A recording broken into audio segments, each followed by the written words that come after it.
Hi అండి, welcome to Sujatha tech world. ఈరోజు మనం పొంగళ్ళు ఎలా చేసుకుందాం చూద్దామండి. రైస్ తోటి ఇవి చాలా టేస్టీగా ఉంటుందండి, చాలా బాగుంటుంది. మీరు ఒకసారి ఇలా ట్రై చేయండి ఎలా వచ్చిందని. నేను ఎప్పుడు అమ్మవారికి పెట్టినా ఇలానే చేస్తాను. ప్రతిసారి పొంగళ్ళు అంటే నేను ఇలానే చేస్తానండి. చాలా బాగుంటుంది.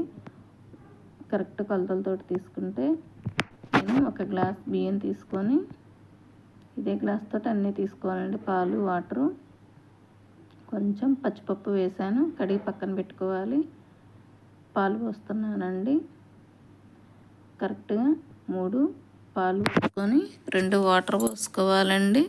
ఇదే కొలతలతో తీసుకుంటే సరిపోయిద్ది, చాలా పర్ఫెక్ట్గా వచ్చుద్దండి. మనకి కొలతలు అనేది కరెక్ట్గా ఉంటే అడుగున మాడిపోకుండా బాగా వచ్చుద్ది పొంగళ్ళు. వాటర్ ఇవన్నీ పోసుకున్న తర్వాతనే మనం స్టవ్ మీద పెట్టుకోవాలి. ఎప్పుడైనా పొంగళ్ళకి ముందే పెట్టుకొని స్టవ్ వెలిగించుకోకూడదు. చూడండి, ఇలా నేను పోస్తున్నాను. కరెక్ట్గా ఇదే కొలతలతోటి మీరు కూడా ఇలానే పోయండి. ఇప్పుడు స్టవ్ మీద పెట్టి స్టవ్ ముట్టిస్తున్నాను. 2 టేబుల్ స్పూన్లు నెయ్యి వేసి కొంచెం జీడిపప్పు, కిస్మిస్లు వేపుతున్నానండి. మనకి పాలు పొంగి వచ్చేసరికి వేయించి పక్కన పెట్టుకుందాం. కొంచెం కొబ్బరి కూడా వేయించుతున్నాను. చూడండి, ఇలా తీసి పక్కన పెట్టేసుకోవడం అండి. దోరగా వేగితే సరిపోతాయి. కొంచెం కొబ్బరి వేస్తున్నానండి, వేసి కలుపుకోవాలి. అలా చూడండి, మనకి ఇప్పుడే పాలు పొంగి వచ్చినాయి. కడిగి పెట్టుకొని ఉన్న బియ్యం వేసుకోవాలండి. ఇప్పుడు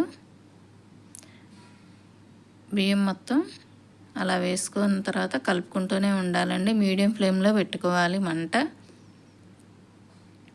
మనకి కొబ్బరి ఇలా వేయించుకొని పక్కన పెట్టుకోవాలి.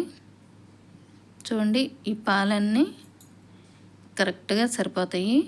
అన్నం మొత్తం బాగా మెత్తగా ఉడకాలండి. చూడండి, మనకి ఇలా ఉడికిన తర్వాతనే బెల్లం కానీ పంచదార కానీ వేసుకోవాలి. ముందుగా వేసుకోకూడదు.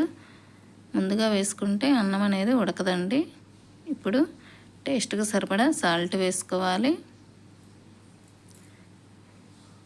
1/2 కేజీ బెల్లం వేసుకుంటానండి, అంటే 250 గ్రామ్స్ వేసుకుంటున్నాను బెల్లం. ఒకసారి అలా కలుపుకొని నేను 2 టేబుల్ స్పూన్ల వరకు పంచదార, యాలకుల పొడి వేస్తున్నాను. ఈ కొలతలతోటి కరెక్ట్గా సరిపోయిద్దండి ఆ గ్లాస్కి. చూడండి, ఇలా అయితే బాగా వచ్చుద్ది. వాటర్ అన్నీ అయిపోయి అన్నం బాగా మెత్తగా ఉడకాలండి. మెత్తగా ఉడికిన తర్వాతనే ఇలా జీడిపప్పు, బాదం పప్పు వేసుకోండి. ఇవన్నీ కరెక్ట్గా సరిపోతాయండి. కొలతలతోటి వేసుకుంటే అయిపోయిందండి. చాలా ఫాస్ట్గా, చాలా సింపుల్గా చేసుకోవచ్చండి. చాలా టేస్టీగా ఉంటుంది. మీరు కూడా ఒకసారి ట్రై చేయండి. టేస్ట్ ఎలా వచ్చిందని కామెంట్ బాక్స్లో చెప్పండి. మీకు ఎలా వచ్చిందని చెప్పండి. వీడియో కనుక మీకు నచ్చితే లైక్ చేసి సబ్స్క్రైబ్ చేయండి ఫ్రెండ్స్. ఇలా వేసిన తర్వాత కలుపుకోవాలండి. స్టవ్ కట్ చేసుకొని కలుపుకొని బౌల్లో తీసుకోవటమేనండి. ఇంకా చాలా బాగా వచ్చిందండి. ఇలా ఉంటే మనకి చల్లారేకుంది, కొంచెం గట్టి పడుతుంది కాబట్టి ఇలానే నేను ఆపేస్తున్నాను. కావాలంటే ఇంకొంచెం గట్టిగా అయ్యే వరకు ఉంచుకోవచ్చు మీరు. చాలా టేస్టీగా, చాలా బాగుంటుందండి. బాయ్.